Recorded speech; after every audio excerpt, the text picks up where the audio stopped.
右腦覺醒，5步驟轉化啟動幸福美好。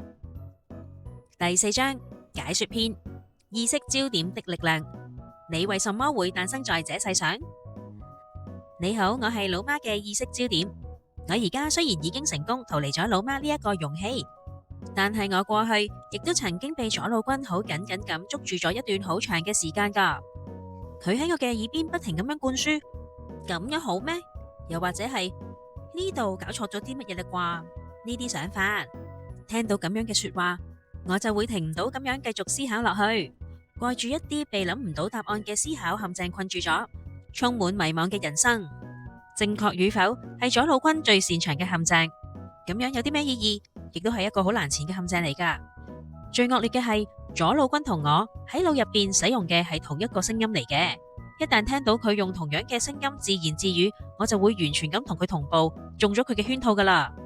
好彩嘅係老媽呢一個容器係中意各種心理方面嘅身體工作，喺做心理方面嘅身體工作嘅時候，會嘗試由內往外傾聽身體，而唔係思考答案，亦都因為咁養成咗良好嘅習慣。焦點嘅箭嘴原本就係指向身體噶，換句話講係指向體內，而唔係指向頭腦。箭嘴嘅頭，箭頭就係力量嘅象徵，冇錯，就係箭頭啊！你知道呢一個箭頭指嘅係乜嘢啊？箭頭象徵住我哋呢啲意識焦點嘅力量，而意識焦點嘅力量就係讓聚焦嘅事物增加。我哋呢啲意識焦點面向用箭頭指住嘅地方，人生將會逐漸變得寬廣。呢個力量最近被稱之為吸引力，你有冇聽過啊？但係大多數嘅意識焦點君都會被左腦君喺暗處緊緊咁捉住噶，所以增加嘅全部都係無聊嘅思考，咁樣真係好難受噶。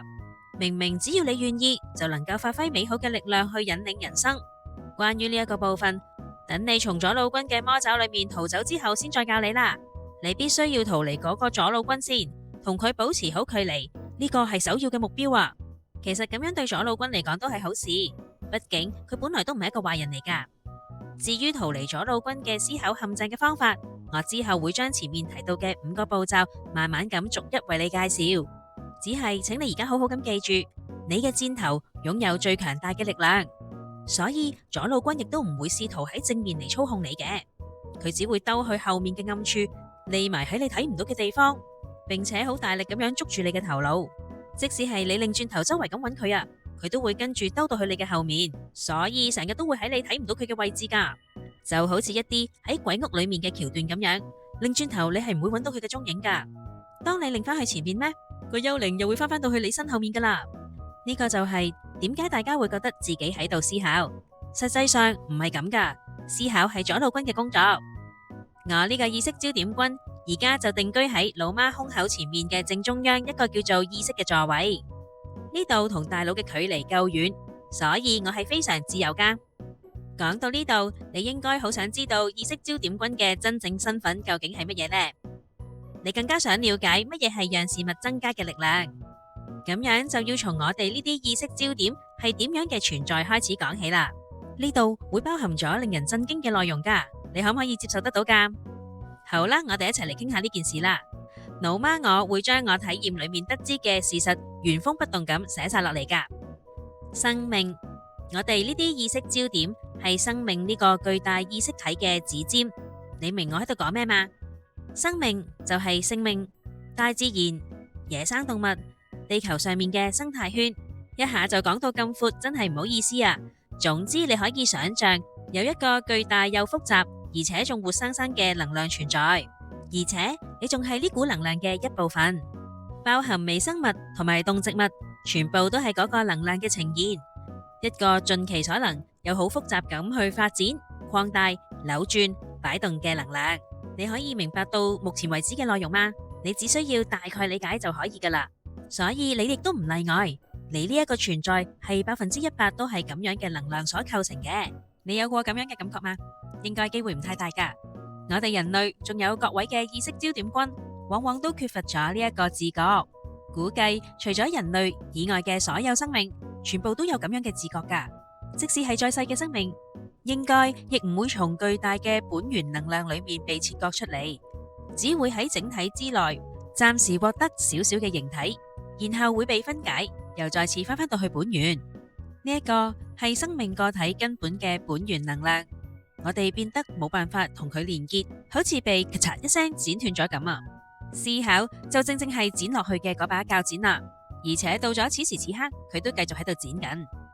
我哋嘅意識焦點軍全部都俾左腦軍捉住嘅，每日沒完沒了咁樣喺思想嘅浪潮當中隨波逐流。其實呢個時候，左腦軍正喺度同思考一齊不停咁剪啊剪啊剪啊咁樣噶，所以其實情況係非常之單純。只要你停止思考，佢哋剪嘅動作亦都會跟隨住停落嚟，亦即係話每分每秒持續咁將你從本源巨大嘅生命能量切割出嚟嘅剪，亦都會停落嚟。本源嘅能量將會同你講：喂，好耐冇見啦！然之後進入你嘅體內，你自己亦都會嚇一大跳，向本源能量講：喂，係啊，真係好耐冇見啦！呢一個過程會稱之為意識轉變。由於咁樣會讓你同一個巨大嘅意識體合而為一，所以亦都會稱之為合一嘅體驗。停止思考同意識轉變，所以思考消失嘅老媽到底發生咗乜嘢事呢？老媽我喺一開始反覆體驗到各式各樣嘅合一體驗，而且冇幾耐就習慣咗啦。到而家情況已經穩定咗落嚟，可能係我喺不知不覺裏面成功調整咗啦。老媽我用本體君嚟稱呼過嚟同我講：喂，好耐冇見啦嘅本源能量。老媽我真係好中意幫人改名噶。呢一位本體君話俾我知，意識焦點係生命嘅指尖。等我嚟分享一下嗰陣時嘅體驗啦。而家諗翻起嚟，老媽我嘅轉變體驗好似時時都會發生喺行路嘅時候噶，或者係我中意需要行路嘅工作，大多數都係一啲送貨又或者業務跑腿之如此類嘅外勤工作。體驗實際發生嘅時間大概只有幾秒鐘，最多係唔超過1分鐘嘅。喺呢啲短短嘅時間裏面，嗰啲驚人嘅體驗同埋知識從天而降，我嘅人生同世界觀喺幾秒裏面就產生咗變化。大概就係咁樣嘅體驗啦。喺呢啲體驗裏面，能夠同本體君嘅相遇係最令人驚訝嘅。會咁樣講，係因為原本我認為我係活着嘅，原來係一場誤會嚟噶。唔係我喺生活裏面揾出我自己，而係本體活出咗我。本體君就係我嘅本體。呢一個領悟令到我非常震驚。當時我係發生咗咁樣嘅事噶，我亦都請你試下好好咁一齊體會一下。你其實係喺一架名為自己嘅車裏面，好努力咁揸緊車。你環視四周，亦都好認真咁揸住個軚盤，準備要喺下一個轉角好巧妙咁轉彎。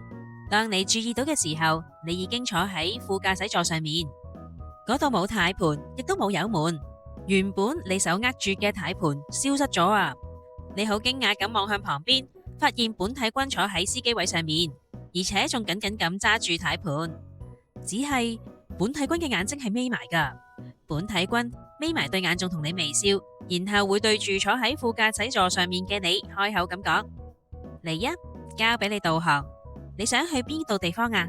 向你希望去嘅地方前進啦。同時亦都給予你極大嘅信任。呢個唔係一種比喻，我真係體驗過咁樣嘅場景。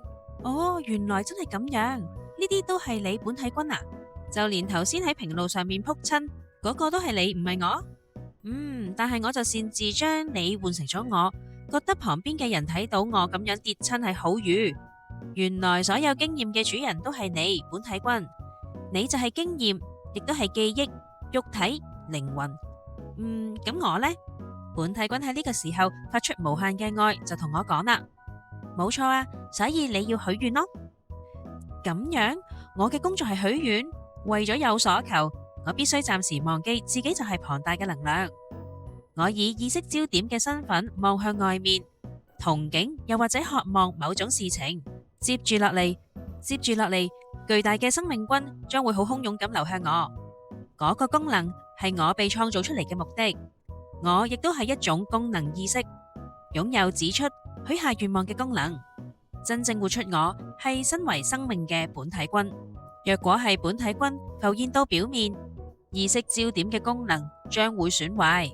所以本體君一直都喺意識嘅背後眯埋雙眼。本體君嘅思考係左腦君，嗰個係為咗喺人類社會裏面生存，所突化出嚟嘅思考意識，而令到本體君同我連結嘅就係右腦君。我以恰到好處嘅程度，咔嚓一聲就剪咗出嚟，成為咗能夠自己許下願望嘅存在，一個小小嘅功能意識。了解咗呢啲之後，促成我最後嘅放手，我終於將我亦都放開咗啦。我根本係意識焦點君嘅專家，過去呢幾年，我同左腦君、右腦君相處落嚟，已經相當了解自己嘅呢一個系統啦。而家我已經能夠享受許下願望，並且對好多種種嘅事情產生渴望同憧憬，然後一一將佢哋實現。至於要點樣許願比較好，又或者點樣許願會比較容易實現，關於詳細嘅許願方式，我會喺講完5個步驟之後做一個介紹。請你亦都一定要實現你嘅夢想。剩翻落嚟同右腦君有關嘅部分，將會喺講明5個步驟嘅過程裏面讓佢登場。你首先要做到嘅就係脫出思考，請開始挑戰逃出左腦君嘅逃脫遊戲啦。